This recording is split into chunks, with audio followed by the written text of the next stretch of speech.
एक मोठी बातमी समोर येते। खासदार सुप्रिया सुळे यांच्या गाडीचा अपघात झालाय। मुंबई पुणे महामार्गावर प्रवास करताना अपघात झाल्याची माहिती आहे। सुप्रिया सुळे यांच्या गाडीला मागून येणाऱ्या वाहनाने धडक दिली आहे।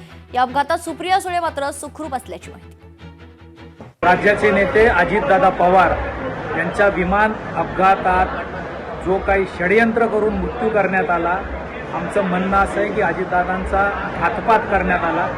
त्याच पद्धतीने राष्ट्रवादी काँग्रेसच्या कार्याध्यक्षा सुप्रियाताई सुळे यांच्या गाडीला गुजरातमधल्या एका गाडीने अतिशय भयानक पद्धतीने टक्कर दिली आहे। स्वतः त्या गाडीने रॅश ड्रायव्हिंग करून टक्कर दिली आहे। सुप्रिया सुळे या देशाच्या एक महत्त्वाच्या नेत्या आहेत, खासदार आहेत। अजितदादानंतर महाराष्ट्रातल्या एक महत्त्वाच्या आमच्या पक्षाच्या नेत्या आहेत। या पद्धतीने जर अपघातात त्यांना काही बरंवाईट करायचा हा प्रयत्न नव्हता ना, अशी शंका आमच्या मनात आहे। याबाबत राज्य सरकार, पोलीस यंत्रणा, हायवे पोलीस यांनी कसून चौकशी केली पाहिजे।